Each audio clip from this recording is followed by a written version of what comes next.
ये फ्रांस है, यूरोप की सेकंड लार्जेस्ट इकोनॉमी और यूरोपियन यूनियन के फाउंडर्स में से एक।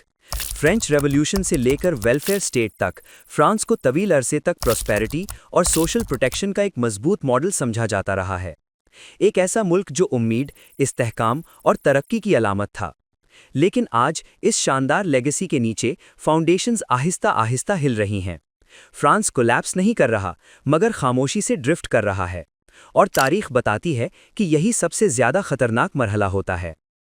अगर हम जरा गहराई में जाएं तो तस्वीर मजीद परेशानकुन हो जाती है।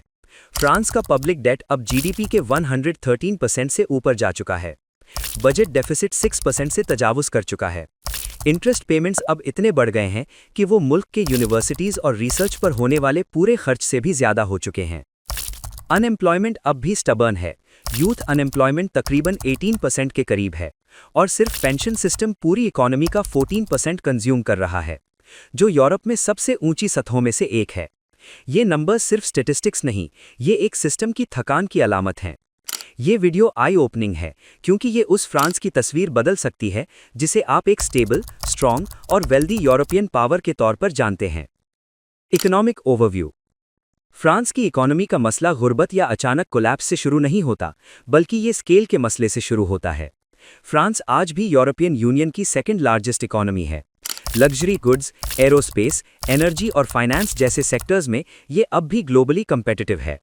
अकेला पेरिस ही इतनी वेल्थ पर कैपिटा पैदा करता है जो कई यूरोपियन सिटीज के बराबर है।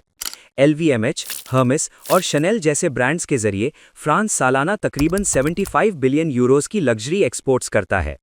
बाहर से देखें तो सब कुछ मजबूत लगता है, मगर यही स्ट्रेंथ एक गहरे स्ट्रक्चरल इम्बैलेंस को छुपा रही है। इस इम्बैलेंस के मरकज में फ्रांस का पेंशन सिस्टम है। वर्ल्ड वॉर II के बाद बनाया गया pay as you go social contract इस उम्मीद पर खड़ा था कि एक बड़ी वर्कफोर्स चंद रिटायरीज को संभाल लेगी।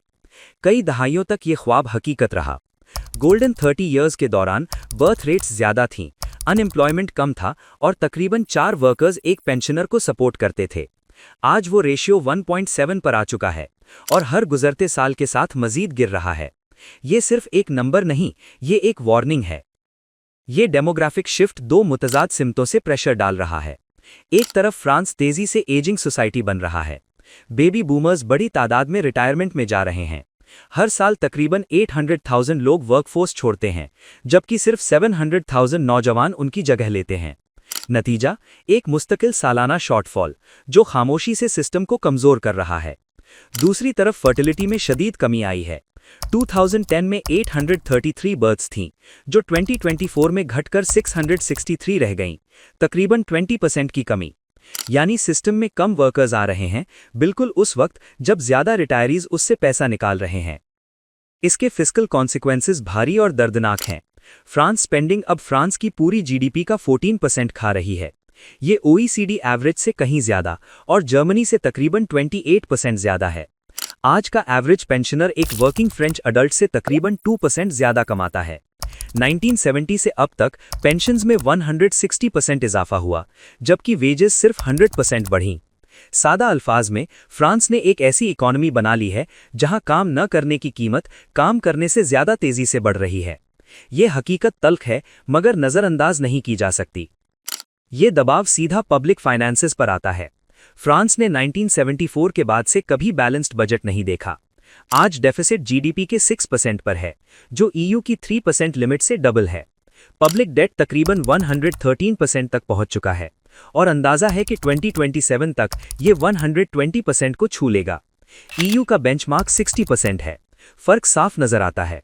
फ्रांस का मसला ये नहीं कि वो मकरूज है, बल्कि ये है कि वो बहुत बड़ा है। यहाँ ग्रीक स्टाइल क्राइसिस को मैनेज नहीं किया जा सकेगा।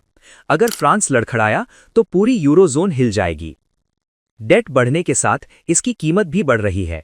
राइजिंग इंटरेस्ट रेट्स का मतलब है कि फ्रांस अब इंटरेस्ट पर इतना खर्च कर रहा है जितना वो यूनिवर्सिटीज और रिसर्च पर भी नहीं करता। मूडीज जैसी एजेंसीज की क्रेडिट डाउनग्रेड्स ने बोरोइंग को मजीद महंगा बना दिया है। यूं एक विशियस साइकिल जन्म ले चुका है। ज्यादा डेट, ज्यादा इंटरेस्ट, बड़ा डेफिसिट और बड़ा डेफिसिट, मजीद कर्ज। ये एक ऐसा दायरा है जिससे निकलना आसान नहीं। जहां दूसरी वेस्टर्न इकोनॉमीज ने वक्त पर लेबर और पेंशन रिफॉर्म्स कर लीं, फ्रांस पॉलिटिकली फ्रोजन दिखाई देता है। इकोनॉमिक रियलिटी अब डेमोग्राफिक मैथ्स से टकरा रही है और हिसाब अब पूरा नहीं बैठ रहा। जो कभी यूरोप का सबसे जेनरस सोशल मॉडल था, अब वो सबसे एक्सपेंसिव और तेजी से सबसे फ्रेजाइल बनता जा रहा है। ये तब्दीली आहिस्ता है मगर मुसलसल है, और यही सबसे ज्यादा खौफनाक बात है। French politics. ये इकोनॉमिक दबाव अकेला नहीं है, ये सीधा फ्रांस के पॉलिटिकल सिस्टम को हिला रहा है। कई दहाइयों तक फ्रेंच पॉलिटिक्स दो सुतूनों पर खड़ी थी, सेंटर लेफ्ट सोशलिस्ट्स और सेंटर राइट गॉलिस्ट्स। वो स्ट्रक्चर अब बिखर चुका है। इसकी जगह एक फ्रैगमेंटेड पॉलिटिकल लैंडस्केप आ चुका है, जहां मुश्तरका इकोनॉमिक विजन तकरीबन गायब है। एक तरफ फार राइट नेशनल रैली है, मरीन लपेन की क़यादत में, जो प्रोटेक्शनिज्म, ग्लोबलाइजेशन के खिलाफ शकूक और ईयू फिस्कल रूल्स के खिलाफ आवाज उठाती है। दूसरी तरफ फार लेफ्ट ब्लॉक है, जॉन लूक मेलनशॉन के गिर्द, जो मैसिव पब्लिक स्पेंडिंग, ज्यादा वेल्थ टैक्सेस और फैली हुई वेलफेयर स्टेट का वादा करता है। इन दोनों इंतहाओं के बीच में इमैनुअल मैक्रोन की सेंट्रिस्ट पॉलिटिक्स है, जो कंसेंसस की वजह से नहीं बल्कि इसलिए है कि एक्सट्रीम्स एक दूसरे को इलेक्टोरली न्यूट्रलाइज कर देती हैं। ये पोलराइजेशन रिफॉर्म्स को तकरीबन नामुमकिन बना चुका है। पेंशन रिफॉर्म, लेबर फ्लेक्सिबिलिटी और फिस्कल डिसिप्लिन अब टेक्निकल डिस्कशंस नहीं रहीं, ये एग्जिस्टेंशियल पॉलिटिकल बैटल्स बन चुकी हैं। जब रिटायरमेंट एज 62 से बढ़ाकर 64 की गई, फ्रांस ने महीनों तक नेशन वाइड स्ट्राइक्स देखीं। ट्रेन्स रुक गईं, रिफाइनरीज बंद हो गईं, पब्लिक लाइफ बार बार मफलूज हो गई। रिफॉर्म अवामी रजा से नहीं बल्कि प्रोसीजरल ताकत से नाफिज हुई। ये इस बात का वाज़ेह इशारा था कि गवर्नेंस अब कंसेंट से ज्यादा सर्वाइवल पर चल रही है। फाइनेंशियल मार्केट्स ने ये खतरा महसूस कर लिया है। फ्रेंच और जर्मन गवर्नमेंट बॉन्ड्स के बीच यील्ड स्प्रेड बढ़ रहा है। इन्वेस्टर्स अब फ्रांस को इटली लेवल फिस्कल रिस्क के करीब देख रहे हैं। जर्मनी अब भी यूरोजोन का एंकर है, जबकि फ्रांस को धीरे धीरे वीक लिंक समझा जाने लगा है। ग्रीस के बरक्स फ्रांस को क्वाइटली रेस्क्यू नहीं किया जा सकता। ये बहुत बड़ा है, बहुत मरकजी है। इसीलिए फ्रांस की इंस्टेबिलिटी अब सिर्फ एक दाखिली मसला नहीं रही, ये पूरे यूरोपियन प्रोजेक्ट के लिए एक सिस्टेमिक रिस्क बन चुकी है। यूरोजोन अपनी कोर इकोनॉमीज के तमाद पर खड़ी है। अगर फ्रांस पर मार्केट ट्रस्ट कमजोर पड़ता है तो पूरे यूई का फाइनेंशियल स्ट्रक्चर दबाव में आ जाएगा। कॉर्पोरेट बिहेवियर भी इसी बेयकीनी को रिफ्लेक्ट कर रहा है। फ्रेंच कंपनीज तेजी से ईस्टर्न यूरोप, नॉर्थ अमेरिका और एशिया में एक्सपैंड कर रही हैं। हाई लेबर कॉस्ट्स, सख्त रेगुलेशंस, बार बार स्ट्राइक्स और अनप्रेडिक्टेबल टैक्स पॉलिसीज ने डोमेस्टिक इन्वेस्टमेंट को कम पुरकशिश बना दिया है। हेडक्वार्टर्स शायद पेरिस में हो, मगर ग्रोथ और जॉब क्रिएशन अब कहीं और हो रही है। कैपिटल जज्बाती नहीं होता, वो मौका देखता है और आगे बढ़ जाता है। अवामी जज्बात में भी यही तनाव झलकता है। यंग वर्कर्स महसूस करते हैं कि उन पर भारी टैक्सेस डाले जा रहे हैं, एक ऐसे सिस्टम को बचाने के लिए जो शायद उनके रिटायरमेंट तक बाकी ना रहे। बड़ी उम्र की नस्लें, जिनके पास वोटिंग पावर ज्यादा है, अपनी इन्फ्लेशन लिंक्ड पेंशन्स का दिफा करती हैं, चाहे वेजेस जमूद का शिकार हों। नतीजा, बढ़ती जनरेशनल टेंशन, जो पहले से पोलराइज्ड पॉलिटिक्स पर एक और बोझ डाल रही है। आगे का रास्ता मौजूद है, मगर आसान नहीं। ऑटोमेशन और रोबोटिक्स एक हकीकत पसंद ऑप्शन है। चाइना जैसे मुल्कों एजिंग पॉपुलेशन और श्रिंकिंग वर्कफोर्स को मैनेज करने के लिए अग्रेसिव ऑटोमेशन अपना चुके हैं। फ्रांस के लिए रोबोटिक्स प्रोडक्टिविटी बढ़ा सकती है, बिना अनसस्टेनेबल इमिग्रेशन या वेज इन्फ्लेशन पर निर्भर किए। अगर समझदारी से नाफिज की जाए तो ये इंडस्ट्रियल बेस को बचाने और पेंशन प्रेशर को कम करने में मदद कर सकती है। लेकिन टेक्नोलॉजी अकेले सियासी मसला हल नहीं कर सकती। फिस्कल डिसिप्लिन, डेमोग्राफिक रियलिज्म और पॉलिटिकल कॉम्प्रोमाइज के बगैर मॉडर्न इकोनॉमीज भी जमूद का शिकार हो जाती हैं। फ्रांस का मसला दौलत या टैलेंट की कमी नहीं है।